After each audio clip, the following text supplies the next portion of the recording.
उसे पीले रंग की साड़ी में देखकर धीर मंत्रमुग्ध था। वह धीरे धीरे चल नीचे आ रही थी। धीर को ऐसे देखकर वह धीरे से मुस्कुराए। दोनों को देखकर ऐसा लगता था कि वे आंखों में ही आंखों में एक दूसरे से प्यार भरी बातें कर रहे थे। तुम बहुत खूबसूरत लग रही हो पीले रंग में, तुम्हारे प्यार का रंग है।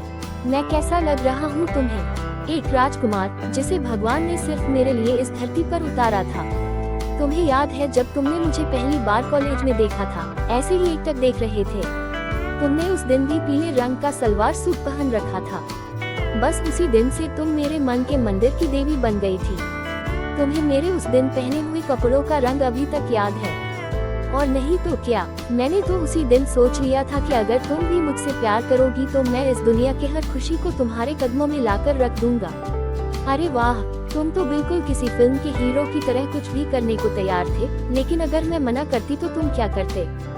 इस सवाल पर धीर की आंखें खामोश हो गई। उसने फिर पूछा, क्या हुआ? तुम चुप क्यों हो गए?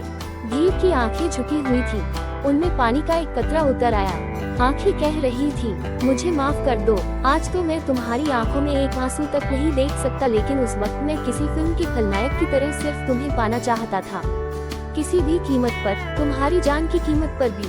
अच्छा, तो फिर इरादा कैसे बदल दिया? मैं तो मना करने वाली थी, वक्त और तुम्हारे प्यार ने बदल दिया था मुझे। याद है तुम्हें जब तुम कॉलेज में सीढ़ियों से नीचे गिर पड़ी थी और तुम्हें हॉस्पिटल ले जाया गया था? तब मेरी जान ही निकल गई थी और मैं बस यही दुआ कर रहा था कि तुम सही सलामत अपने घर पहुंच जाओ। तुम्हारी दुआ ने घर तक तो पहुंचा दिया था, लेकिन मेरे हाथ में फ्रैक्चर हो गया था, जिस वजह से मैं अपनी पढ़ाई में पिछड़ रही थी। तब तुमने मेरी कितनी मदद की, मेरे लिए नोट्स बनाना, मुझे ट्यूशन देना, मेरे एग्जाम की तैयारी में मदद करना। कितना कुछ किया था तुमने मेरे लिए। शायद अपने आप को तुम्हारे लायक बना रहा था मैं। ट्यूशन तो बहाना था तुम्हें दिन में एक बार देखने का। इस दुनिया में ना तुम्हारा कोई था ना मेरा। शायद इसलिए हम दोनों के अकेलेपन ने हमें एक दूसरे का जीवन साथी बना दिया। हाँ, और फिर हमारा परिवार पूरा हो गया, मैं, तुम और हमारी बेटी। उस दिन महसूस हुआ कि तुम्हारे साथ जिंदगी कितनी हंसी है। फिर भी मुझे अकेला छोड़कर चली गई। एक बार भी नहीं सोचा कि तुम्हारे जाने के बाद मैं एक बिन माँ की बच्ची को कैसे अकेले संभाल सकता हूँ।